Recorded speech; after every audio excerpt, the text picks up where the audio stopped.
Bonjour les amis, bon dimanche à tous, bon week-end. Écoutez, on va faire un point sur la suite de la préparation, petit tour avec les oiseaux. Donc si vous avez un aperçu de tous mes mâles, Isabelle ou Satiné, et puis une petite Agathe là-bas au fond, voilà. Donc j'ai commencé à réfléchir comment je vais organiser mes couples avec les 6 mâles et les 6 femelles qui sont ici.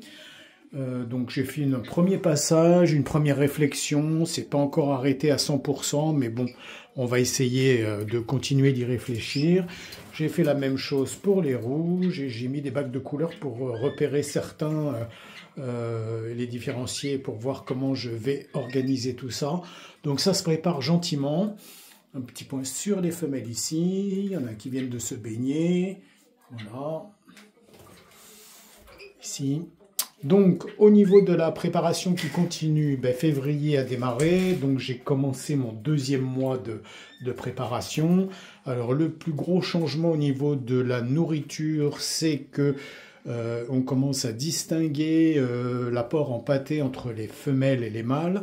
Donc, les mâles, on est toujours à 2 distributions de pâté par semaine, et sur les femelles, on est donc passé maintenant à 3 fois. Donc je donne lundi, mercredi et vendredi la pâtée, donc de façon à ce qu'elles puissent profiter un petit peu plus que les mâles. Les mâles en ont moins besoin, je préfère qu'ils restent bien fins, vous voyez comme les deux là en haut, et que les femelles soient un peu plus dodues pour supporter, je me répète un peu, mais les conditions de la reproduction, donc la ponte, la couvaison et l'élevage. Donc voilà, donc on a commencé, vous voyez là, une belle forme, ce mâle là, je suis un peu à contre-jour, j'essaye de vous le faire. Voilà, celui-là, il est vraiment très très bien au niveau du positionnement, là aussi, celui du fond là-bas bien rouge aussi. Les petites femelles là. Donc voilà ce qui s'est passé sur cette semaine, je vous ai résumé ça un petit peu. Donc j'ai ça ici, vous avez l'habitude maintenant de le voir. Donc au niveau de cette semaine 5 qui se termine, j'avais fini avec une journée en eau. On est passé à 4 jours d'Omnivite, un apport en vitamines à spectre large dans l'eau. On rebascule sur 3 jours d'eau, c'est le dernier 4e jour aujourd'hui. Et la semaine prochaine, je fais une semaine complète avec du Fertivite. Mais on y reviendra. Au niveau de l'alimentation, c'est ce que je vous ai indiqué ici. Donc les mâles, on reste à 2 apports de pâté. Les femelles, ici, on passe à 3 fois. Et après, cette semaine, en termes de spécificité, il y a eu du miel qui a été distribué. On a eu un apport en amandes et en noisettes en poudre. On a eu une distribution de graines de chènevis et une distribution de chardon-marie. Voilà sur ce qui s'est passé en termes de compléments alimentaires sur le régime de base à base de Manitoba T3, avec Péria et sans navette. Donc au niveau du chardon-marie, je vous ai préparé une petite fiche ici. Donc on peut le donner 1 à 2 fois par semaine, environ compter une cuillère à café pour 2 oiseaux. Donc c'est une graine qui est très efficace en mode de prévention sur le foie, qui aussi évite tout ce qui peut être tourné autour du trouble digestif. Donc il y a des agents protecteurs du foie, je vous épargne les noms scientifiques des produits.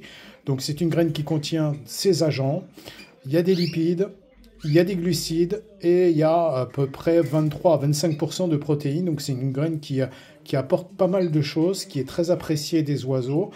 Le seul petit point que je note, c'est que c'est des graines qui sont assez grosses et qui peuvent embêter les oiseaux au niveau de fait de décortiquer. Moi, ils y arrivent bien. J'ai jamais eu trop de soucis.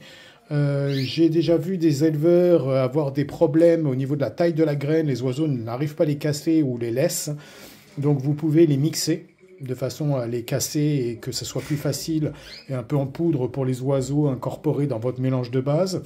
Donc pour leur faciliter la tâche. Ou vous pouvez aussi les faire tremper quelques heures, comme on le ferait avec des perles morbides, et les donner. La graine est plus souple, donc plus facile à casser. Je vais essayer de voir s'ils en ont laissé un petit peu dans les gamelles. J'ai pas trop l'impression. Je cherche, je suis désolé, je n'en vois pas. Donc ils ont tout mangé, les bougres. Donc est-ce que côté femelle, est-ce que je vais en trouver? Non plus. Donc vous voyez, comme je vous disais que c'est une graine appréciée, j'en ai plus dans les mangeoires. Donc alors que j'en ai donné hier. Donc voilà, donc graine très appréciée. Je vais poser juste le téléphone, juste quelques secondes. Je vais quand même vous la faire voir en direct, cette graine de chardon-marie. Voilà.